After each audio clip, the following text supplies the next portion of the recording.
Hello students, તો આજે 14મા લેક્ચરમાં આપણે ઘન પદાર્થોના વિદ્યુત વહન પર ચર્ચા કરશું.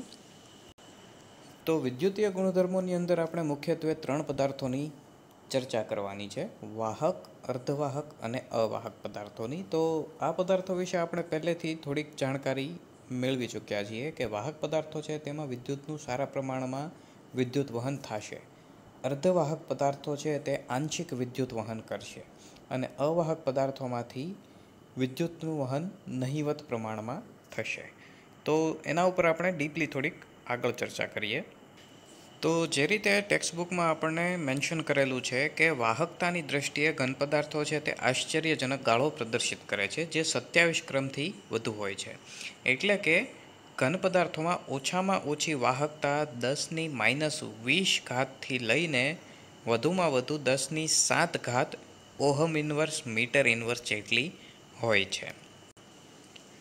ઓહમ છે તે અવરોધકતાનો એકમ છે, એટલે કે જેટલું ઇન્વર્સ કે ઋણ ઘાત અવરોધકતાની વધે એટલી જ વાહકતા વધશે. તો અહીંયા આપણને દર્શાવ્યું છે એમ કે અતિશય ઓછાથી લઈને અતિશય વધારે વાહકતા ધરાવતા ઘન પદાર્થો આપણને મળી શકે. તો અહીંયા આ પ્રકારના પદાર્થોને આપણે 3 ભાગમાં વિભાજિત કરશું. જેની અંદર સારી વાહકતા જોવા મળશે તે વાહક પદાર્થો હશે, જેની અંદર થોડી ઓછી વાહકતા હશે તે અર્ધવાહક, અને જે સૌથી ઓછી વાહકતા દર્શાવશે તેવા પદાર્થોને આપણે અવાહક પદાર્થો તરીકે ઓળખશું. અને ત્યારબાદ આગળ ચર્ચા કરીશું કે શા માટે આ રીતે વાહક, અવાહક અને અર્ધવાહક પદાર્થો આપણને જોવા મળે છે. તો સૌપ્રથમ વાહકોની વાત કરીએ કે જે 10⁴ લઈને 10⁷ ઓહમ ઇન્વર્સ મીટર ઇન્વર્સના ગાળામાં વાહકતા ધરાવે છે અને વાહકતા વધારે હોવાથી તેમને વાહકો તરીકે ઓળખવામાં આવે છે. અને જનરલી ધાતુઓ છે તે આ ગાળામાં સૌથી ઉપર હશે અને 10⁷ જેટલી વાહકતા દર્શાવશે, તેથી તેમને સુવાહકો તરીકે ઓળખવામાં આવશે. ત્યારબાદ છે અવાહક પદાર્થો કે જે સામાન્ય રીતે -10⁻20 લઈને 10⁻10 ઓહમ ઇન્વર્સ મીટર ઇન્વર્સના ગાળામાં વાહકતા દર્શાવશે. એટલે કે આપણે અવાહક પદાર્થોને સંપૂર્ણ અવાહકતા દર્શાવે છે એવું નહીં કહી શકીએ, તે અતિશય ઓછા પ્રમાણમાં વિદ્યુત વહન કરશે. અને ત્યારબાદ આવશે અર્ધવાહકો કે જે સામાન્ય રીતે 10⁻6 લઈને 10⁴ ઓહમ ઇન્વર્સ મીટર ઇન્વર્સની વચ્ચે વાહકતા દર્શાવશે. અને અર્ધવાહક પદાર્થોની અલગથી ખાસિયત એ છે કે તે તેની વાહકતામાં ફેરફાર દર્શાવશે. કોઈ પણ રીતે તમે જાતે પણ એમાં વાહકતા વધારી કે ઘટાડી શકો છો, અને પદાર્થને તાપમાન અને દબાણની અસરમાં પણ અર્ધવાહક પદાર્થો પોતાની વાહકતા વધઘટ કરી શકે છે. તો હવે એના ઉપર આગળ ચર્ચા કરીએ. તો સૌથી પહેલાં વાત કરીએ કે ધાતુઓમાં વિદ્યુતનું વહન કઈ રીતે થાય છે. તો અગાઉ આપણે જ્યારે સૌ પ્રથમ અગાઉના પોઈન્ટમાં આપણે ચર્ચા કરી હતી શરૂઆતના મુદ્દામાં, એટલે કે ટેબલ નંબર 1.2 માટે, તો અહીંયા આપણે ઘન પદાર્થોના અલગ અલગ પ્રકારો વિશે ચર્ચા કરી રહ્યા હતા. અને એમાં વિદ્યુત વાહકતાના પોઈન્ટમાં આપણે ચર્ચા કરી હતી કે ઘન પદાર્થોમાં વિદ્યુત વાહકતા સામાન્ય રીતે બેમાંથી કોઈ પણ એક જરૂરિયાતો જો પૂરી થતી હશે તો દેખાશે. જેમાંથી પહેલી હતી મુક્ત ઇલેક્ટ્રોન્સ, જે સામાન્ય રીતે ધાત્વીય પદાર્થોમાં જોવા મળે છે. એટલે કે અયુગ્મિત ઇલેક્ટ્રોન્સ જો પદાર્થ ધરાવતો હશે તો તેની અંદર વિદ્યુત વાહકતા દર્શાશે. અથવા તો બીજી જરૂરિયાત કે રિક્વાયરમેન્ટ હતી કે આયનો મુક્ત હોવા જોઈએ. એટલે કે જો તમારી પાસે આયનિક ઘન પદાર્થ હોય જેમાં એક ધન અને એક ઋણ આયનો અસ્તિત્વમાં હશે, તે જો મુક્ત રીતે હલનચલન કરી શકતા હશે, જે સામાન્ય રીતે ઘન અવસ્થામાં નહીં થઈ શકે, તો તે પદાર્થ વિદ્યુત વહન દર્શાવશે. એટલે કે ધાત્વીય પદાર્થો છે તેની અંદર ધાત્વીય અવસ્થા, ઘન અવસ્થાની અંદર પણ મુક્ત ઇલેક્ટ્રોન્સ મળશે, તેથી તે ઘન અવસ્થામાં પણ વિદ્યુત વહન કરી શકશે. જ્યારે આયનીય પદાર્થો ઘન અવસ્થામાં વિદ્યુતના અવાહક હશે, પિગલિત કે દ્રાવ્ય અવસ્થામાં તે વિદ્યુતનું વહન કરી શકશે, કારણ કે પિગલિત કે દ્રાવ્ય અવસ્થામાં તેમાં મુક્ત આયનો મળશે. તો તે જ વાત અહીંયા આપણને ફરીથી દર્શાવેલી છે કે વાહક વિદ્યુતનું વહન ઇલેક્ટ્રોન અથવા તો આયનોની હિલચાલ મારફતે કરે છે. ધાત્વીય વાહકો પ્રથમ વિભાગમાં એટલે કે ઇલેક્ટ્રોનથી, અને વિદ્યુત વિભાજ્યો બીજા વિભાગમાં એટલે કે આયનોની હિલચાલ મારફતે વિદ્યુત વહન કરશે. તો ધાતુઓ ઘન તેમજ પિગલિત અવસ્થામાં વિદ્યુતનું વહન કરી શકશે, કારણ કે તેમાં મુક્ત ઇલેક્ટ્રોન્સ છે તે ઘન અવસ્થામાં પણ હશે અને પિગલિત અવસ્થામાં પણ હશે. અને ધાતુની વાહકતા પ્રતિ પરમાણુ મળતા સંયોજકતા ઇલેક્ટ્રોનની સંખ્યા પર આધાર રાખે છે. હવે સંયોજકતા ઇલેક્ટ્રોન્સ એટલે જે સામાન્ય રીતે સૌથી બાહ્યતમ કક્ષામાં ઇલેક્ટ્રોન્સની સંખ્યા હશે તેને સંયોજકતા ઇલેક્ટ્રોન્સ કહેવાશે. તો ધાતુની અંદર જેટલા સંયોજકતા ઇલેક્ટ્રોન્સ વધારે તેટલા જ ઇલેક્ટ્રોન્સ એક છેડેથી બીજા છેડે જવામાં મદદ કરશે અને વિદ્યુતની વાહકતા વધશે. તો સામાન્ય રીતે સંયોજકતા ઇલેક્ટ્રોન્સની સંખ્યા પર વહનાંક કે વહનશીલતા આધાર રાખે છે. એટલે કે ધાતુ પરમાણુની પરમાણુય કક્ષકો જ્યારે એકબીજા સાથે સંયોજાઈને આણ્વીય કક્ષકો રચે ત્યારે જેમની ઉર્જા એકબીજાની એટલી નજીક હોય છે જેથી પટ્ટ રચના કરે છે. એટલે એકચ્યુઅલમાં પટ્ટ રચના છે તે એક રીતે આપણે કહી શકીએ કે પરમાણુઓની કક્ષકો જ છે, પણ તેને આપણે અહીંયા અલગથી નિર્દેશિત કરશું, એટલે જેને આપણે હમણાં ડાયાગ્રામ થ્રુ સમજીએ. તો આ પટ્ટ અંશતઃ ભરાયેલ હોય અથવા તો તે ઊંચી ઉર્જાવાળા નહીં ભરાયેલા અથવા ખાલી વાહકતા પટ્ટ સાથે વ્યાપ્ત થાય તો ઇલેક્ટ્રોન સરળતાથી લાગુ પડેલ વિદ્યુત ક્ષેત્ર હેઠળ વહે છે અને ધાતુ વાહકતા દર્શાવે છે. આ મુદ્દો આપણે વિથ ડાયાગ્રામ સમજીએ. તો અહીંયા આપણે જોઈ શકીએ છીએ કે અહીંયા આપણને ધાતુ એ સૌ પ્રથમ આપણે અહીંયા એ માટે વાત કરીએ કે ધાતુ માટે અહીંયા આપણને પટ્ટ દર્શાવેલા છે. હવે ખરેખર આ પટ્ટ દર્શાવે છે શું?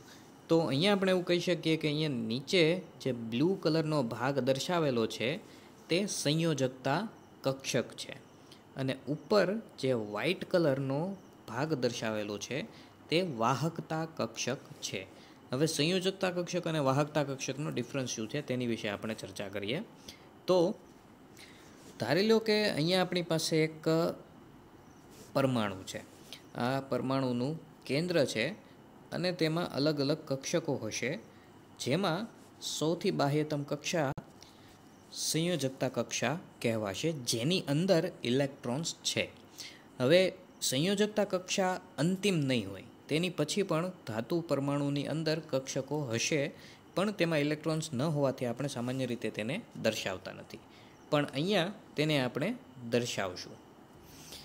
તો અહીંયા આપણી પાસે છે સંયોજકતા કક્ષકની બહાર વાહકતા કક્ષક. હવે સામાન્ય રીતે ઇલેક્ટ્રોન્સ છે આપણે જાણીએ છીએ કે ઇલેક્ટ્રોન્સ હંમેશા સંયોજકતા કક્ષકની અંદર છેલ્લે ભરાશે અને ત્યારબાદ ઇલેક્ટ્રોન્સ હશે નહીં. તો એનો મતલબ એવો છે કે ત્યારબાદ જો કક્ષકો હશે તો તે ઇલેક્ટ્રોન્સ વગરની કક્ષકો હશે. હવે અહીંયા જે આપણી આગળ સેમ્પલમાં એક ધાતુ પરમાણુ છે તેવા અલગ અલગ ધાતુ પરમાણુઓ આપણે લઈને આગળ વાત કરીએ. તો અહીંયા નીચેની તરફ આપણે જોઈ શકીએ છીએ કે આપણી પાસે અમુક પરમાણુઓ એકબીજાની સાથે સંપર્કમાં રહીને એક સીધી રેખામાં જોડાયેલા છે. હવે અહીંયા શું થશે કે ધારો કે આપણો જે મોટા મોડલ છે તેમાં વાત કરીએ કે આપણો ઇલેક્ટ્રોન ક્યાં છે, જે સંયોજકતા કક્ષકમાં છે. હવે જો ઇલેક્ટ્રોન છે તે સંયોજકતા કક્ષકમાંથી વાહકતા કક્ષકમાં જઈ શકે તો તે વિદ્યુત વહન કરી શકશે, એટલે કે પદાર્થ છે તે વિદ્યુત વાહકતા દર્શાવી શકશે. હવે ઇલેક્ટ્રોન છે તેને નીચી કક્ષામાંથી, અંદરની કક્ષા ઓબ્વિયસલી ઓછી ઉર્જા ધરાવતી હશે અને બાહ્યતમ કક્ષા છે તે વધારે ઉર્જા ધરાવતી હશે. એટલે કે સામાન્ય રીતે આપણે જોવા જઈએ તો અહીંયા સંયોજકતા કક્ષક અંદર હોવાથી તે ઓછી ઉર્જા ધરાવતી હશે અને વાહકતા કક્ષક વધારે ઉર્જા ધરાવતી હશે. તો ઇલેક્ટ્રોનને ઓછી ઉર્જામાંથી વધારે ઉર્જામાં જવું પડશે તો તે વિદ્યુત વહન કરી શકશે. તો અહીંયા આપણા ઇલેક્ટ્રોન સંયોજકતા કક્ષકમાં છે અને વાહકતા કક્ષકમાં જવા માટે તેમને ઉર્જાની જરૂર પડશે. હવે ધારો કે આપણે આ કક્ષકોને ઉર્જાના ચડતા ક્રમ પ્રમાણે દર્શાવીએ તો આપણે તેને કંઈક આ રીતે દર્શાવી શકશું કે નીચી ઉર્જા ધરાવતી સંયોજકતા કક્ષકને આપણે નીચેની તરફ દર્શાવશું અને ઊંચી ઉર્જા ધરાવતી વાહકતા કક્ષકને આપણે ઉપરની તરફ દર્શાવશું અને તેમની વચ્ચેનો ગેપ ઉર્જાનો ગેપ દર્શાવે છે, એટલે કે બંને વચ્ચેની ઉર્જાનો તફાવત. નીચી કક્ષા ધરાવતી કક્ષક છે તેની ઉર્જા ઓછી હશે અને ઊંચી ઉર્જા ધરાવતી કક્ષકની ઉર્જા એના કરતાં વધારે હશે. તો આ છે બંનેની ઉર્જાનો તફાવત, જેને આપણે પટ્ટ તરીકે ઓળખશું. એટલે કે ખરેખર પટ્ટ છે તે એક રીતે કક્ષકોની ઉર્જા દર્શાવે છે. વાહકતા કક્ષક અહીંયા ઉપરની તરફ છે અને સંયોજકતા કક્ષક નીચેની તરફ હશે. તો હવે ઇલેક્ટ્રોન્સનું વહન કઈ રીતે થશે? જો ઇલેક્ટ્રોન્સ છે તે નીચેના મોડલમાં આપણે સમજીએ કે અહીંયા છે, એટલે કે પહેલા પરમાણુની સંયોજકતા કક્ષકમાં, અને કોઈ રીતે ઉર્જાનું શોષણ કરીને કે કોઈ અન્ય રીતે તે ઇલેક્ટ્રોન્સ નીચી શક્તિ ધરાવતી કક્ષકમાંથી ઊંચી શક્તિ ધરાવતી સંયોજકતા કક્ષકમાંથી વાહકતા કક્ષકમાં ટ્રાન્સફર થાય તો હવે બાજુના પરમાણુની વાહકતા કક્ષકની ઉર્જા અને પ્રથમ પરમાણુની વાહકતા ઉર્જા સમાન હોવાથી તે ઇલેક્ટ્રોન કોઈપણ કક્ષકમાં સ્થાનાંતરિત હવે થઈ શકશે. એટલે કે હવે તે ઇલેક્ટ્રોન ડીલોકલાઇઝ્ડ કે વિસ્થાનીકૃત થઈ ગયો અને આ ઇલેક્ટ્રોન હવે કોઈપણ પરમાણુય કક્ષકમાં ભ્રમણ કરી શકશે. બરાબર. અને આ થયું ધાત્વીય બંધ. અને આ રીતે ઇલેક્ટ્રોન છે એ મુક્ત રીતે કોઈપણ પરમાણુમાં વહન કરી શકતો હોવાથી તમે એક છેડેથી ઇલેક્ટ્રોન આપો તો તે ઇલેક્ટ્રોન પહેલા પરમાણુમાં જવાથી ઇલેક્ટ્રોન અપાકર્ષણ વધશે, તેથી તેમાંથી એક ઇલેક્ટ્રોન બાજુના પરમાણુમાં જશે. ત્યારબાદ ત્યાં ઇલેક્ટ્રોન વધવાથી તેના ઇલેક્ટ્રોન એની પછીના પરમાણુમાં જશે અને એ જ રીતે છેલ્લે લાસ્ટમાંથી તે ઇલેક્ટ્રોન આઉટપુટમાં મળશે, એટલે કે વાહકતા તરીકે જોવા મળશે. તો આ પ્રક્રિયા જેટલી ઉર્જાનો તફાવત ઓછો, સંયોજકતા અને વાહકતા વચ્ચેનો ઉર્જાનો તફાવત જેટલો ઓછો હશે એટલી જ આ પ્રક્રિયા સરળ હશે. તો અહીંયા આપણે જે પોઈન્ટ ડિસ્કશનમાં અત્યારે લીધો તે દરેકે દરેક પ્રકારના પદાર્થોને લાગુ પડશે. એટલે કે વાહક, અર્ધવાહક અને અવાહક ત્રણેય માટે આ સેમ કોન્સેપ્ટ જ લાગુ પડશે, સંયોજકતા અને વાહકતા કક્ષકોનો. અને આપણે તેની ચર્ચા કરશું પટ્ટ સ્વરૂપે. એટલે કે અહીંયા જે આપણે બેન્ડ કે પટ્ટા દર્શાવ્યા તે રીતે સંયોજકતા કે વાહકતા કક્ષકોને આપણે ઉર્જાના પ્રમાણમાં ગોઠવીને ઓછી ઉર્જા ધરાવતી કક્ષકને નીચા પટ્ટા તરીકે અને વધારે ઉર્જા ધરાવતી કક્ષકને ઊંચા પટ્ટા તરીકે દર્શાવશું અને આપણો પોઈન્ટ સમજવાનો પ્રયત્ન કરીએ.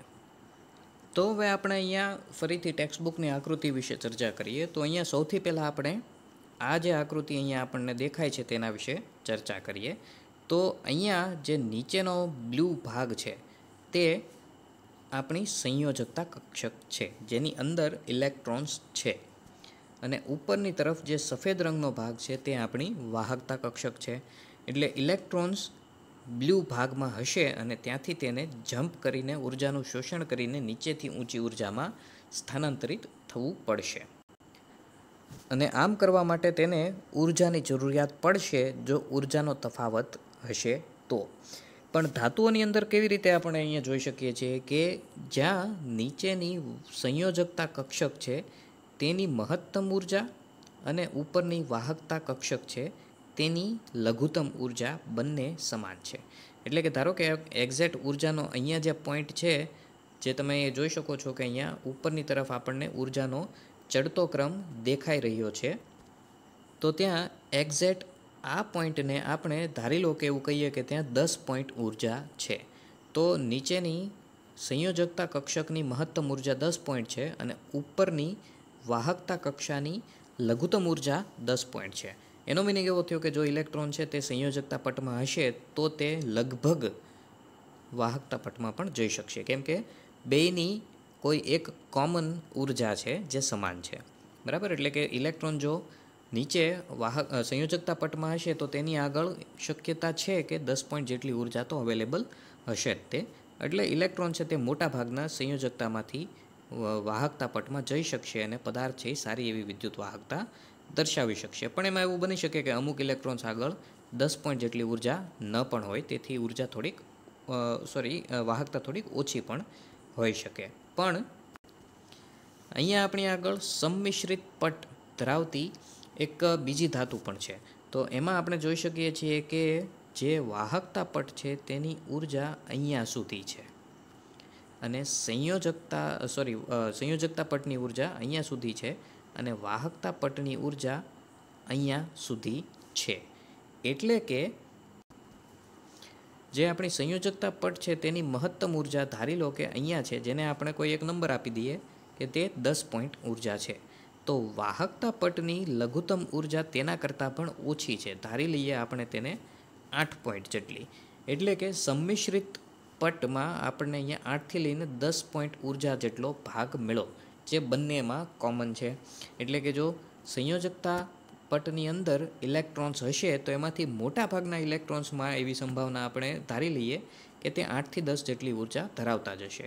એટલે મોટા ભાગના ઇલેક્ટ્રોન છે તે નીચી ઉર્જા ધરાવતી સંયોજકતા પટમાંથી કે કક્ષકમાંથી ઊંચી ઉર્જા ધરાવતા વાહકતા પટમાં ટ્રાન્સફર થઈ શકે, એટલે સારી એવી વિદ્યુત વાહકતા મળી શકે. આ પ્રકારની ધાતુઓમાં વિદ્યુત વાહકતા સારી એવી મળશે. ત્યારબાદ આપણો નેક્સ્ટ પોઈન્ટ છે અવાહક પદાર્થો માટે. હવે અવાહક પદાર્થો માટે આપણે જોયું કે તે અતિશય ઓછી ઉર્જા ધરાવતા અતિશય ઓછી વાહકતા ધરાવતા પદાર્થો છે. હવે અહીંયા તેનું કારણ છે કે તેની સંયોજકતા પટ અને વાહકતા પટ વચ્ચે ઉર્જાનો ઘણો બધો ગેપ કે વિસ્તાર છે. તો અહીંયા ઘણી બધી ઉર્જા વાહકતા પટની વધારે છે સંયોજકતા પટ કરતાં અથવા તો ભરાયેલા પટ કરતાં. તેથી ઇલેક્ટ્રોન્સને સારી એવી ઉર્જાની જરૂરિયાત પડશે નીચેમાંથી ઊંચી ઉર્જા ધરાવતી કક્ષામાં ટ્રાન્સફર થવા માટે. આપણે તે વાત વિથ વેલ્યુ સમજીએ. ધારી લો કે અહીંયા આપણી આગળ જે ભરાયેલી કક્ષા કે પટ છે તેની મહત્તમ ઉર્જા 10 પોઈન્ટ છે, જે આપણે એરોથી દર્શાવેલી છે. અને જે ખાલી પટ છે તેની લઘુત્તમ ઉર્જાની આપણે વાત કરીએ તો તેની લઘુત્તમ ઉર્જા ધારી લઈએ કે 20 પોઈન્ટ છે. એટલે કે તેમની વચ્ચે 10 પોઈન્ટનો ગેપ છે. એટલે અહીંયા આપણી આગળ જો કોઈ ઇલેક્ટ્રોન હશે અને તેની આગળ 10 પોઈન્ટ જેટલી એટલે કે આ કક્ષકમાં રહેવા માટેની મહત્તમ ઉર્જા હશે, તો તેને હજી બીજી 10 પોઈન્ટની ઉર્જા શોષવી પડશે પ્રકાશના સ્વરૂપે કે ઉષ્મા સ્વરૂપે. જો તે શોષણ કરે તો જ તે ઊંચી શક્તિમાં ટ્રાન્સફર થશે, વાહકતા પટમાં ટ્રાન્સફર થશે અને વિદ્યુત વાહકતા દર્શાવી શકશે. તો આવી શક્યતા આપણે કહી શકીએ કે નહિવત પ્રમાણમાં હશે. તેથી અતિશય ઓછી સંખ્યામાં ઇલેક્ટ્રોન્સ છે તે ભરાયેલા પટમાંથી ખાલી પટમાં ટ્રાન્સફર થઈ શકશે, કારણ કે ઉર્જાનો તફાવત વધારે છે. તેથી અતિશય ઓછી વાહકતા જોવા મળશે. ત્યારબાદ આપણો નેક્સ્ટ અગત્યનો મુદ્દો છે અર્ધવાહકોની અંદર વિદ્યુત વાહકતા. હવે અર્ધવાહકોની અંદર પરિસ્થિતિ છે તે ધાતુ અને અધાતુ કે અવાહકોની વચ્ચેની પરિસ્થિતિ છે. એટલે કે તેમનો ગેપ ધાતુ જેટલો ઓછો પણ નથી અને અવાહક પદાર્થો જેટલો વધારે પણ નથી. જે આપણે અહીંયા આકૃતિમાં પણ જોઈ શકીએ છીએ કે અહીંયા અર્ધવાહક વચ્ચેનો ઉર્જાનો તફાવત અવાહક કરતાં ઓછો છે અને વાહકો કરતાં વધારે છે. એટલે કે અર્ધવાહકોના લક્ષણો અવાહક અને વાહકો કરતાં અલગ હશે, તેમની વચ્ચેના હશે. તો અહીંયા શું થશે કે આપણે ધારી લઈએ કે આ નીચી શક્તિ ધરાવતી કક્ષક છે તેની મહત્તમ ઉર્જા 10 પોઈન્ટ છે અને ઊંચી શક્તિ ધરાવતી કક્ષક છે તેની લઘુત્તમ ઉર્જા 12 પોઈન્ટની છે. તો અહીંયા આપણી પાસે જે ઇલેક્ટ્રોન્સ નીચી શક્તિ ધરાવતી અથવા તો ભરાયેલા પટની અંદર હશે તેની અંદર મહત્તમ 10 પોઈન્ટ જેટલી ઉર્જા હશે. તેમાંથી કોઈ પણ રીતે બહારથી તમે ઇલેક્ટ્રોન્સ પ્રોવાઈડ કરો કે વિદ્યુત પ્રોવાઈડ કરો કે પછી ઉષ્મા કે પ્રકાશ કોઈ પણ રીતે ઉર્જા આપેલા પદાર્થને પ્રોવાઈડ કરો તો તેના ઇલેક્ટ્રોન્સ છે તે ઉર્જાનું શોષણ કરીને ઊંચી શક્તિ ધરાવતી કક્ષામાં ટ્રાન્સફર થશે. તો અહીંયા ખાલી પટની અંદર ઇલેક્ટ્રોન ટ્રાન્સફર થવાની સંભાવના અવાહક પદાર્થ કરતાં વધારે હશે, કેમ કે તેમની વચ્ચેનો ગેપ ઓછો છે અને વાહક પદાર્થોની કરતાં ગેપ વધારે હોવાથી ઇલેક્ટ્રોન ટ્રાન્સફરની સંભાવના ઓછી રહેશે. તો આપણે એવું ધારી લઈએ કે ફોર એક્ઝામ્પલ ધાતુઓની અંદર આપણે 10 ઇલેક્ટ્રોનમાંથી 8 ઇલેક્ટ્રોન નીચેથી ઉપર જાય છે, તો તે 80% જેટલી વિદ્યુત વાહકતા દર્શાવતા હશે.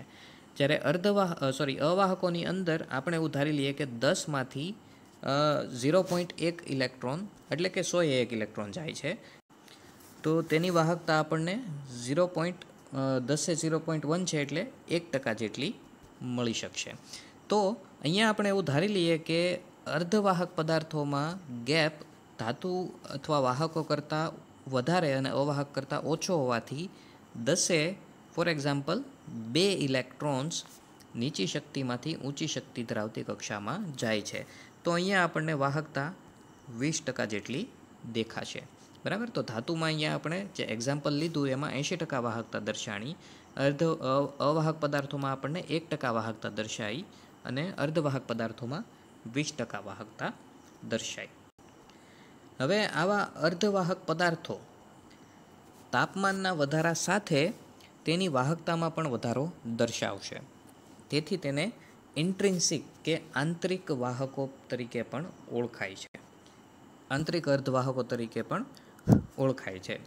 તો તાપમાનના વધારા સાથે વાહકતામાં વધારો કઈ રીતે થશે?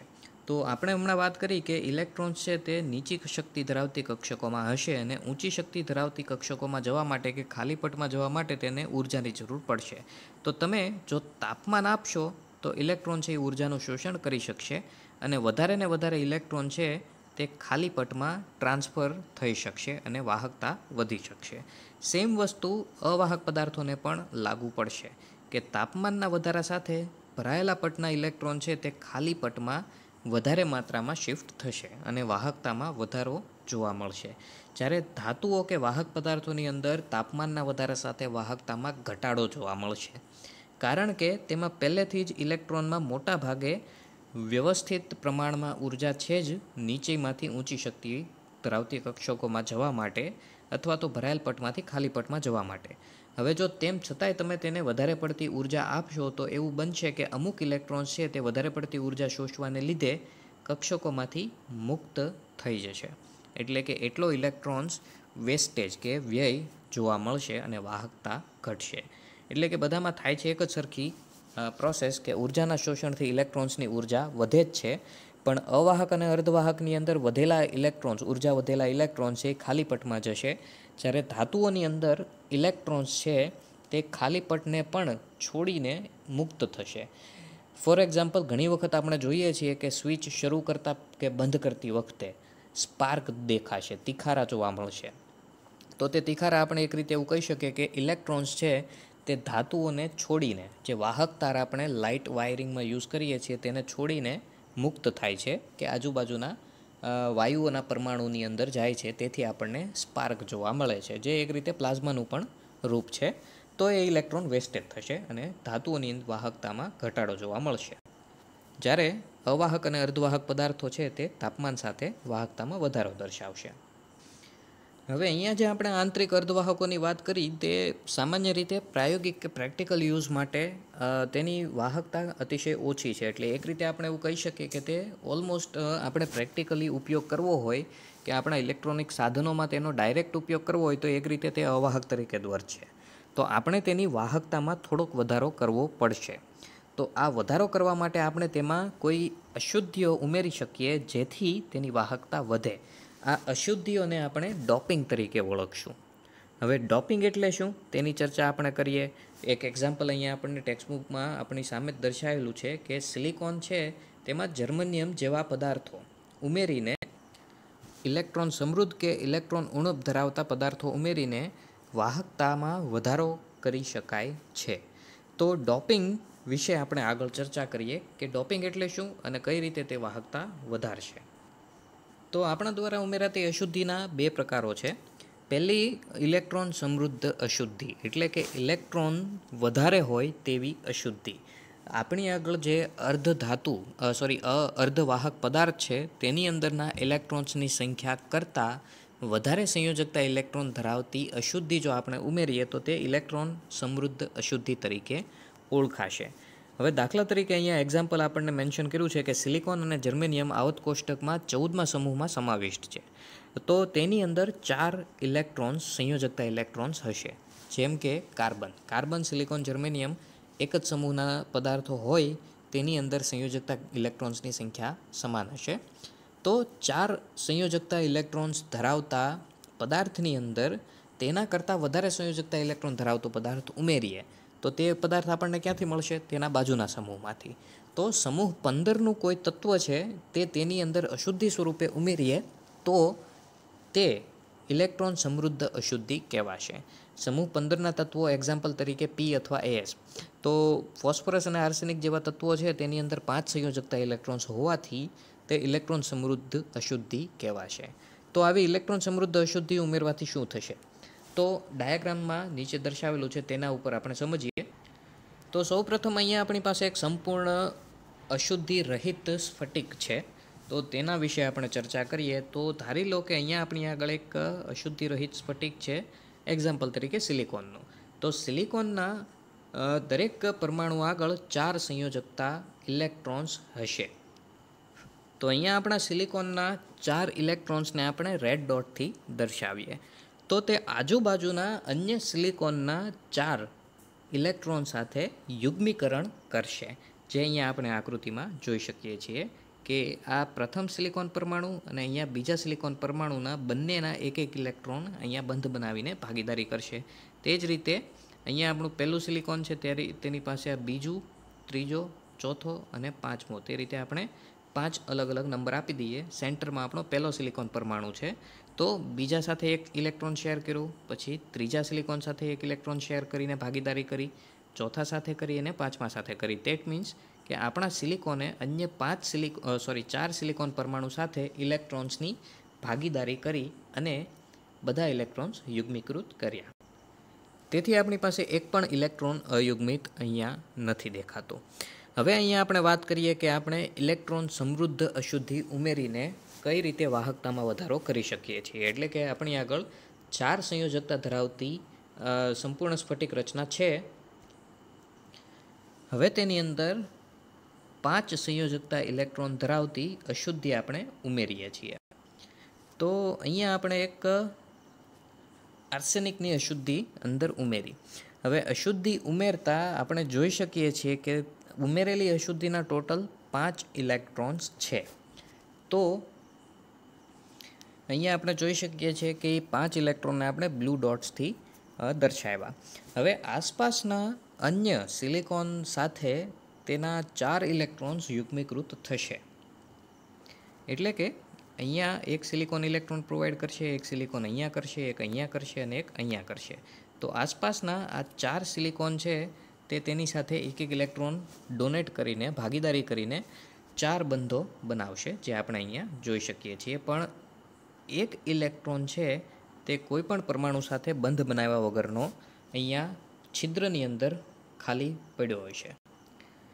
તો આ મુક્ત ઇલેક્ટ્રોનના લીધે આ પદાર્થ વિદ્યુત વાહકતા દર્શાવશે. એટલે કે પહેલેથી જ અર્ધવાહક પદાર્થ હતો તે અમુક અંશે વિદ્યુત વાહકતા દર્શાવશે જ તે, પણ મુક્ત ઇલેક્ટ્રોન્સની સંખ્યા મળવાથી તેની વિદ્યુત વાહકતામાં વધારો થશે.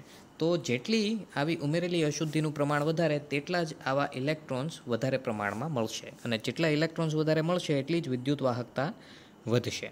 હવે અહીંયા ઉમેરેલી અશુદ્ધિ ઇલેક્ટ્રોન સમૃદ્ધ હોવાથી ઇલેક્ટ્રોનની સંખ્યામાં વધારો થાય છે. તેથી N પ્રકાર કે નેગેટિવ પ્રકારની અહીંયા આપણે અશુદ્ધિ ઉમેરી ગણાય, અને આ જે પદાર્થ આપણને મળ્યો તે N પ્રકારનો અર્ધવાહક પદાર્થ થશે.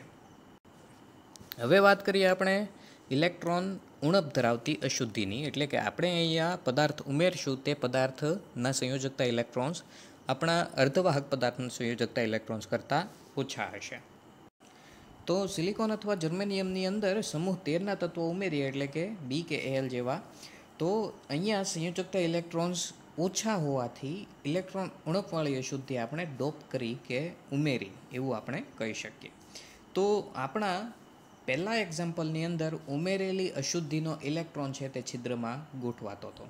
અહીંયા આપણા અર્ધવાહક પદાર્થનો ઇલેક્ટ્રોન છે તે છિદ્રમાં ગોઠવાશે, કારણ કે અશુદ્ધિના 3 ઇલેક્ટ્રોન છે અને આપણા અર્ધવાહકના 4 ઇલેક્ટ્રોન છે.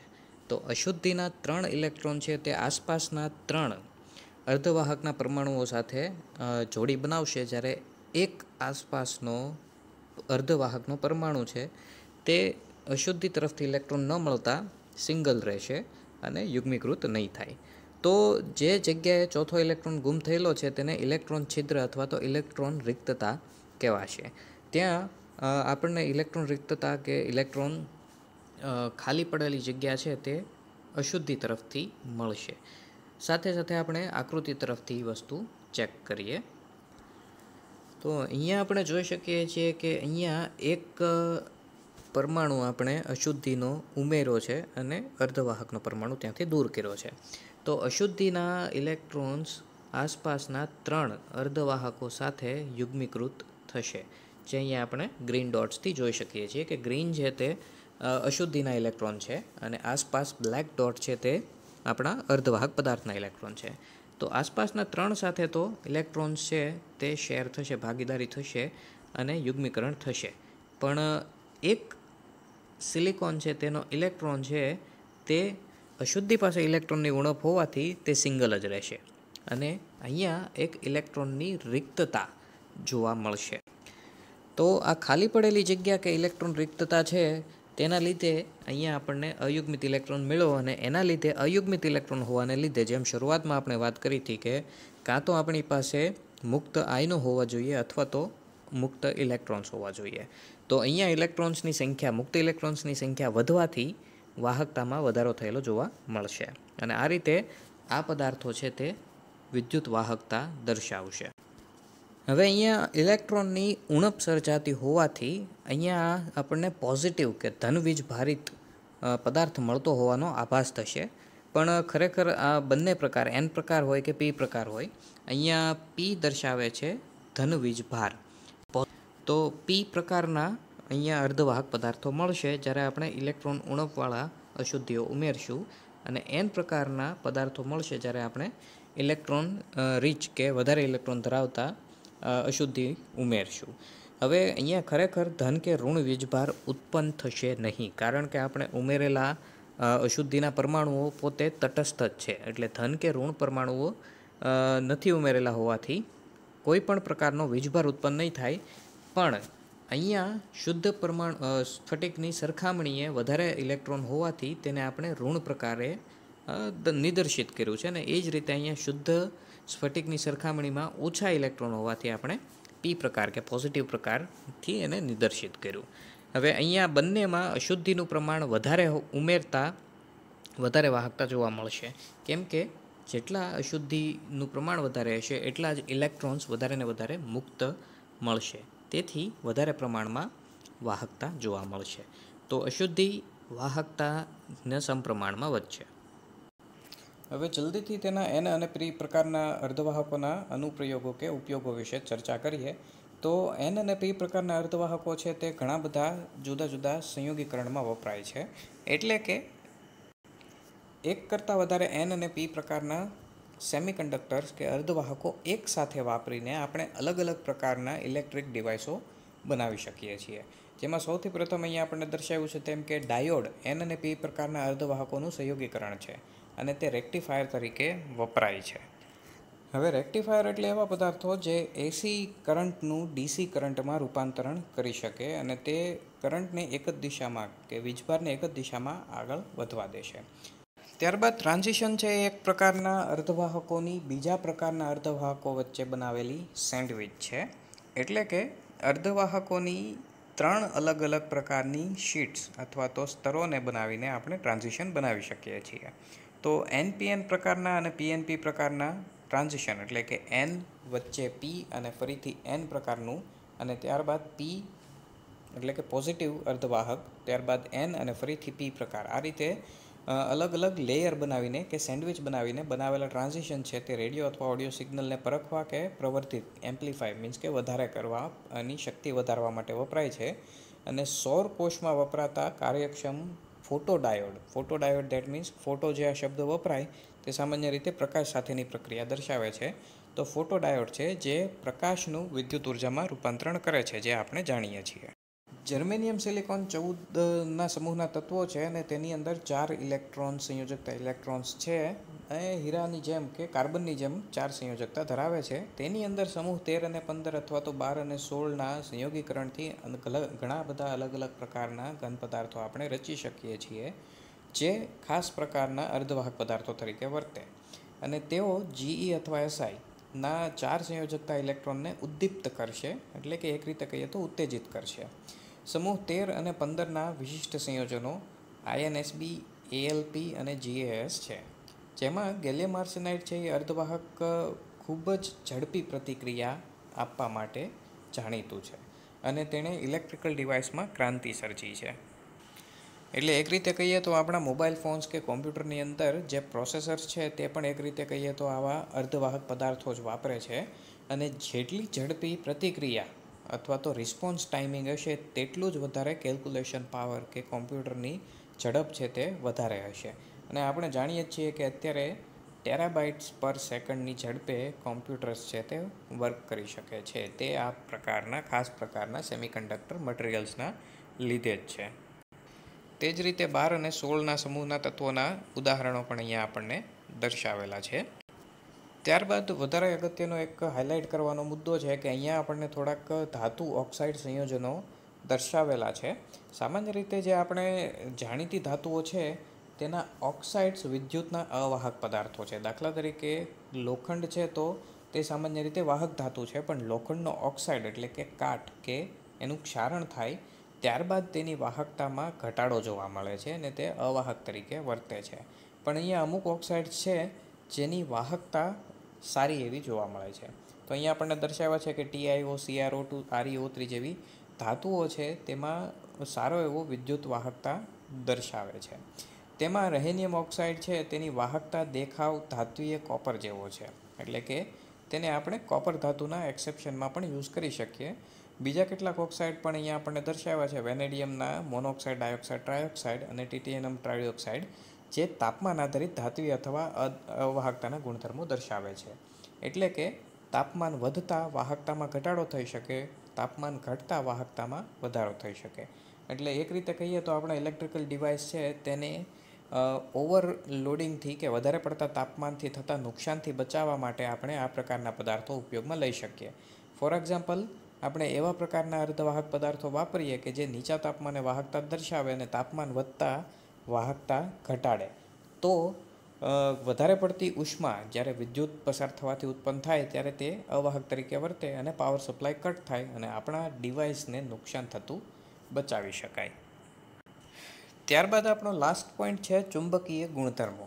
હવે ચુંબકીય ગુણધર્મો છે તે ઇલેક્ટ્રોન્સના લીધે, મુખ્યત્વે તેની માટે ઇલેક્ટ્રોન્સની ગતિ જવાબદાર છે. હવે ઇલેક્ટ્રોન છે તે બે પ્રકારે ગતિ કરશે. એક ગતિ છે અક્ષીય ગતિ અને બીજી કક્ષીય ગતિ.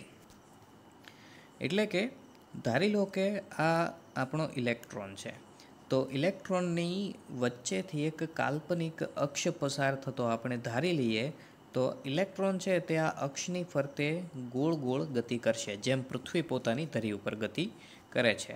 આને આપણે અક્ષીય ગતિ કહી શકશું. બરાબર, તો આ રીતે ઇલેક્ટ્રોન છે એ અક્ષીય ગતિ કરે છે. ત્યારબાદ બીજા પ્રકારની ગતિ છે તે કક્ષીય ગતિ છે, એટલે કે ઇલેક્ટ્રોન છે તે કક્ષામાં ગતિ કરે. ધારી લો કે આ આપણું પરમાણુય કેન્દ્ર છે અને આ ઇલેક્ટ્રોન છે, તો આ ઇલેક્ટ્રોન છે તે પરમાણુય કેન્દ્રની આસપાસ ગોળ ગોળ ભ્રમણ કરશે. આને આપણે કક્ષીય ગતિ કહેશું. જે રીતે પૃથ્વી છે તે સૂર્યની આસપાસ ભ્રમણ કરે છે તે રીતે. તો આ રીતે ઇલેક્ટ્રોન્સના બે અલગ અલગ પ્રકારના ભ્રમણો છે. હવે આમાંથી મુખ્યત્વે અહીંયા આપણે ચર્ચા કરીશું તેના અક્ષીય ભ્રમણ વિશે. તો આ રીતે આવા બે પ્રકારના ભ્રમણો ધરાવતા ઇલેક્ટ્રોન્સને પોતાનો વીજભાર પણ હોય છે, અને વીજભારિત કણ જ્યારે ગતિમાં હોય ત્યારે તે ચુંબકત્વ ઉત્પન્ન કરે. તો આ રીતે વીજ પ્રવાહના એક નાના લૂપમાં ચુંબકીય ચાકમાત્રા ધરાવશે અને કોઈ પણ પદાર્થ છે તેમાં આ રીતે ચુંબકત્વ ઉત્પન્ન થશે જ. દરેકે દરેક પદાર્થને આ રીતે પોતાનું કોઈ ચોક્કસ ચુંબકત્વ હશે જ. તે ભલે તે ચુંબકીય પ્રભાવ કે ગુણધર્મ દર્શાવતું હોય કે ના દર્શાવતું હોય, પણ તેને પોતાનું લાક્ષણિક ચુંબકીય ગુણધર્મ હશે જ તે. તો અમુક પદાર્થમાં તેને આ ચુંબકત્વ અતિશય ઓછું હોવાથી તે આપણે ઓબ્ઝર્વ સામાન્ય રીતે કરી શકતા નથી, એટલે કે તમે આને અનુભવી શકતા નથી, પણ તેની અંદર હોય જ છે. એટલે કે આપણું શરીર પણ એક રીતે ચોક્કસ કોઈ ચુંબકત્વ ધરાવે જ છે. હવે ચુંબકત્વમાં કાં તો આકર્ષણ થતું હોય અથવા તો અપાકર્ષણ થતું હોય. તો આ રીતે અલગ અલગ પ્રકારના ચુંબકીય પદાર્થો આપણને મળી શકે. પણ નિર્બળ ચુંબકત્વ હોય તો તે આપણે ઓબ્ઝર્વ કરી શકતા નથી કે તેને અવલોકી શકતા નથી, પણ તે હશે ખરું. તો આ રીતે ઇલેક્ટ્રોનના ભ્રમણથી ઉત્પન્ન થતી ચુંબકીય ચાકમાત્રાનું મૂલ્ય અતિશય ઓછું હોય છે અને તેને બોહર મેગ્નેટ્રોન કહે છે અને તેનો સિમ્બોલ μB છે. તો તે આપણે કરંટની ભાષામાં કહીએ તો તેને બરાબર 9.27 × 10⁻²4 એમ્પિયર પર મીટર થશે. તો 10⁻²4 એટલે કિંમત અતિશય ઓછી છે. તો એક ઇલેક્ટ્રોન માટે ઉદ્ભવતી અસર છે તે સામાન્ય રીતે આપણે માપવી અતિશય અઘરી પડશે.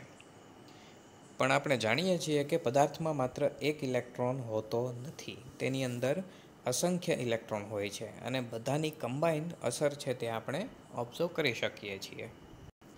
તો આ રીતે ચુંબકીય ગુણધર્મના આધારે આપણે 5 પ્રકારના ચુંબકીય પદાર્થો ને કેટેગરી કે વિભાગમાં વહેંચી શકીએ. અનુચુંબકીય પદાર્થો, પ્રતિચુંબકીય, લોહચુંબકીય, પ્રતિલોહ ચુંબકીય અને ફેરી મેગ્નેટિક પદાર્થો.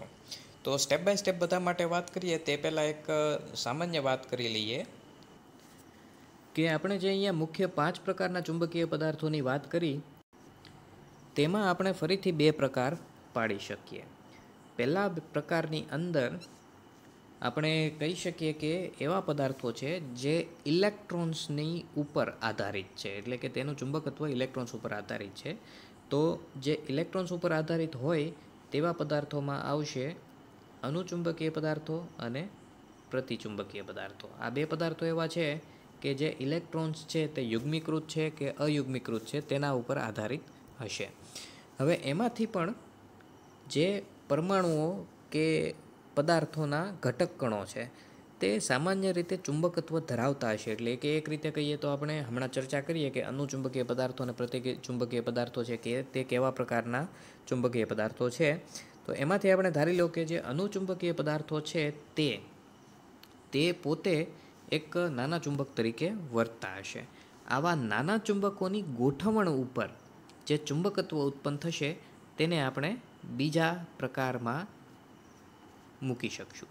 એટલે કે બીજા પ્રકારની અંદર એવા પદાર્થો આવશે કે જે ડોમેઇન કે નાના ચુંબક પર આધારિત છે. બરાબર, ડોમેઇનની ચર્ચા પણ હમણાં આપણે આગળ કરીએ. તો ડોમેઇનની અંદર આવશે આપણે જે 3 પ્રકારો એની પછીના ચર્ચામાં લીધા, લોહચુંબકીય, પ્રતિલોહચુંબકીય અને ફેરીમેગ્નેટિક પદાર્થો. તે આવશે આપણી બીજી કેટેગરીની અંદર. તો સૌપ્રથમ વાત કરીએ અનુચુંબકીય પદાર્થોની. તો એવા પદાર્થો કે જેમાં ઓછામાં ઓછો એક ઇલેક્ટ્રોન અયુગ્મિત હોય. એટલે કે આપણી પાસે જે ઇલેક્ટ્રોન છે તેમાંથી ધારી લો કે અમુક ઇલેક્ટ્રોન્સ છે, સંયોજકતા ઇલેક્ટ્રોન્સ, તે યુગ્મીકૃત છે અને ઓછામાં ઓછો એક ઇલેક્ટ્રોન અયુગ્મિત છે. તો આવા ઇલેક્ટ્રોનની કક્ષીય ભ્રમણની અસર તેની અંદર મંદ ચુંબકીય ગુણધર્મ ઉત્પન્ન કરશે. એટલે કે હમણાં આપણે જે રીતે વાત કરી કે ચુંબકીય પદાર્થો છે તે ખરેખર ઇલેક્ટ્રોનના ભ્રમણને લીધે ચુંબકત્વ ઉત્પન્ન કરે છે. તો ધારી લો કે તમારી પાસે એક ઇલેક્ટ્રોન છે જે આ રીતે સમઘડી દિશામાં ભ્રમણ કરે છે. તો તેની સાથે બીજો જે ઇલેક્ટ્રોન યુગ્મીકૃત થશે તેની દિશા ફરજિયાતપણે તેનાથી ઊંધી હોવી જોઈએ. એટલે કે તે વિષમ ઘડીમાં ભ્રમણ કરતો હોવો જોઈએ. જો સમઘડીને આપણે ઉપરની તરફથી હાફ એરો દર્શાવીએ તો વિષમ ઘડી દિશાને વિરુદ્ધ દિશામાં એટલે કે નીચેની તરફ હાફ એરો દર્શાવવો પડે. તો આ રીતે યુગ્મીકૃત ઇલેક્ટ્રોન્સ છે તે એકબીજાથી વિપરીત દિશામાં ભ્રમણ કરતા હશે. અક્ષીય ભ્રમણ. તો આ રીતે અક્ષીય ભ્રમણ કરતા ઇલેક્ટ્રોન્સ છે તે બંને એકબીજાના ચુંબકત્વને નાશ કરશે. ધારી લો કે પહેલો ઇલેક્ટ્રોન છે તેની સ્પિન કે ભ્રમણ છે તેની કિંમત +1/2 છે. તો બીજાની ભ્રમણ તેનાથી ઊંધું હોવાથી તે -1/2 હશે. તો +1/2 અને -1/2 બંને થઈ જશે 0 અને કોઈ પણ જાતની ચુંબકીય અસર જોવા નહીં મળે. તો જે ઇલેક્ટ્રોન્સ યુગ્મીકૃત હશે તેના તરફથી ચુંબકત્વ છે તે 0 થઈ જશે. પણ જે અયુગ્મિત ઇલેક્ટ્રોન છે તેની ભ્રમણની અસર દર્શાશે અને તેની તરફથી ચુંબકત્વ જોવા મળશે. તો આ રીતે અયુગ્મિત ઇલેક્ટ્રોન છે તેની અસર જોવા મળશે અને તેના લીધે પદાર્થમાં મંદ ચુંબકત્વ જોવા મળશે. આવા પદાર્થોને અનુચુંબકીય પદાર્થો કહેવાશે અને તે બાહ્ય ચુંબકીય ક્ષેત્રની અસર હેઠળ આકર્ષિત થશે. તે જ રીતે આપણી સેકન્ડ કેટેગરી છે પ્રતિચુંબકીય પદાર્થો. તો પ્રતિચુંબકીય પદાર્થોની અંદર દરેક ઇલેક્ટ્રોન્સ યુગ્મીકૃત હશે. એક પણ ઇલેક્ટ્રોન તેમાં અયુગ્મિત નહીં હોય. તેથી દરેક ઇલેક્ટ્રોન એકબીજાની અસર કેન્સલ કરશે અને પરિણામી અસર કે ચુંબકત્વ 0 મળશે. આવા પદાર્થો છે તે બાહ્ય ચુંબકીય ક્ષેત્રની અંદર અપાકર્ષિત થશે. ત્યારબાદ આગળ વધીએ હવે આપણે બીજી કેટેગરીના 3 પ્રકારોમાં.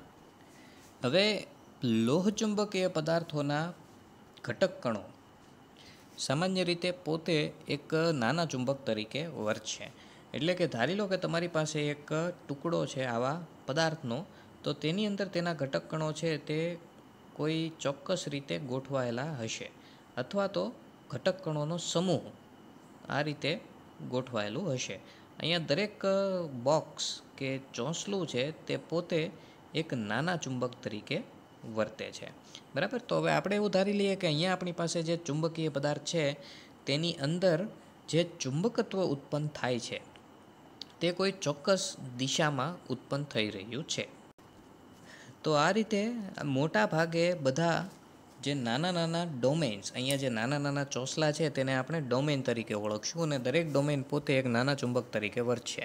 અને દરેક ડોમેન છે તેનું ચુંબકત્વ કોઈ એક ચોક્કસ દિશામાં કે એક જ દિશામાં લાગુ પડે છે, એટલે બધાની અસર એક સાથે આપણને જોવા મળશે અને બધા એકબીજાને સપોર્ટ કરશે. તો અહીંયા આપણને પ્રબળ ચુંબકીય અસર જોવા મળશે અને બાહ્ય ચુંબકીય ક્ષેત્રમાં આવા પદાર્થો છે તે પ્રબળ આકર્ષણ અનુભવશે. તો આ થઈ આપણી પહેલી કેટેગરી લોહ ચુંબકીય પદાર્થો. ત્યારબાદ આપણે નેક્સ્ટ વાત કરીએ પ્રતિલોહ ચુંબકીય પદાર્થો. તો અહીંયા પણ આપણી પાસે એક નાનો ટુકડો છે પ્રતિલોહ ચુંબકીય પદાર્થોનો. તો તેના ડોમેઇન આપણે જોઈ શકીએ છીએ કે અલગ અલગ દિશામાં કે વિરુદ્ધ દિશામાં ચુંબકીય અસર લાગુ પાડે છે. એટલે કે અમુક ડોમેન કે 50% ડોમેન છે તે ધારો કે ઉપરની દિશામાં ચુંબકીય ક્ષેત્ર અથવા અસર લાગુ પાડે તો 50% તેનાથી વિરુદ્ધ દિશામાં ચુંબકીય અસર લાગુ પાડે. તો એકબીજાથી વિરુદ્ધ દિશામાં બળ લગાડતા ડોમેન્સ કે ચુંબકીય અસર લગાડતા ડોમેન્સ એકબીજાની અસરને નાબૂદ કરશે.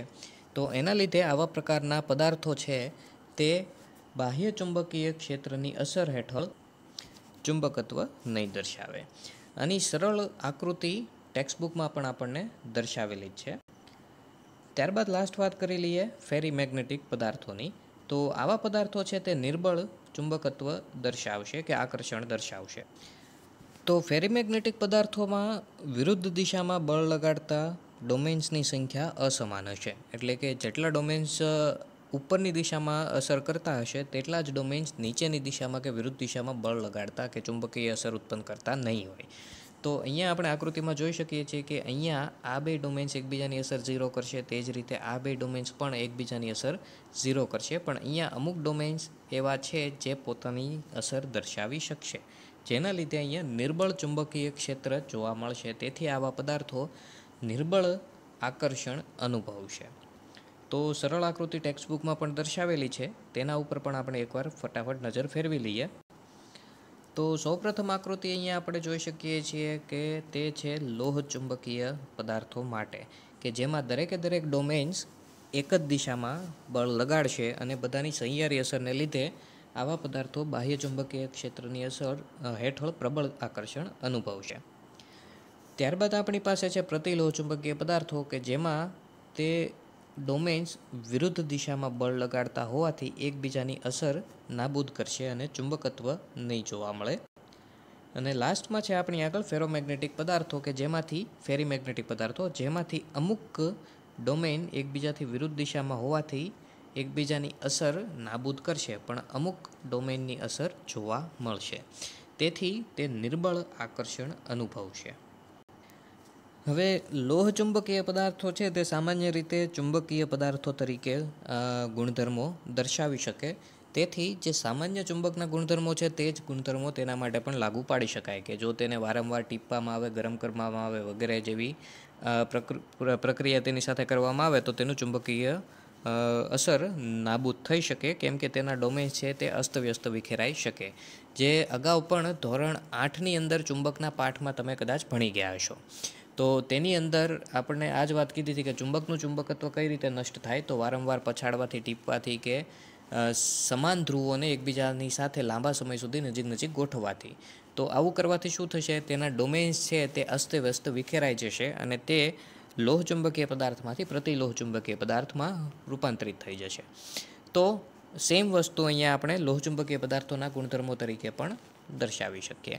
તો અહીંયા આપણો પાઠ પૂરો થાય છે. હવે અહીંયા આપણા પાઠ રિલેટેડ થોડાક એક્સ્ટ્રા ક્વેશ્ચન્સ છે તેની ચર્ચા પણ આપણે આગળ કરશું. જેના રિલેટેડ ક્વેશ્ચન્સ છે, કોમ્પ્લિકેટેડ ક્વેશ્ચન્સ, અઘરા પ્રશ્નો છે તે પૂછાઈ શકે છે. બરાબર. તો તેના વિશે આપણે આગળ ચર્ચા કરશું. સ્વાધ્યાયના પ્રશ્નો છે તે તમારે સોલ્વ કરવાના છે અને તેમાં જો કોઈ પ્રશ્નોમાં તમારે કન્ફ્યુઝન હોય તો તેના વિશે તમારે મને પ્રશ્નો પૂછવાના રહેશે. અને તમારા વધારે પૂછાયેલા પ્રશ્નો છે તેના ઉપર આપણે અલગથી એક વિડીયો બનાવીને તેના રિલેટેડ ડિસ્કશન પણ કરી લઈશું. બરાબર. તો ખાસ ફરીથી સ્વાધ્યાયના પ્રશ્નો જેટલા બને તેટલા જલ્દીથી તમારે અભ્યાસ કરી લેવાનો છે અને તમને અઘરા લાગતા પ્રશ્નો પૂછી લેવાના છે. તેમાં ચોક્કસપણે અમુક અઘરા પ્રશ્નો છે જ, બરાબર? એટલે તમે તમારી રીતે જોઈને સિલેક્ટ કરીને મને એના વિશે પ્રશ્નો પૂછી લેજો. કયા કયા ક્વેશ્ચનમાં તમારે કન્ફ્યુઝન છે તેના રિલેટેડ આપણે વિડીયો બનાવીને ડિસ્કશન કરી લેશું.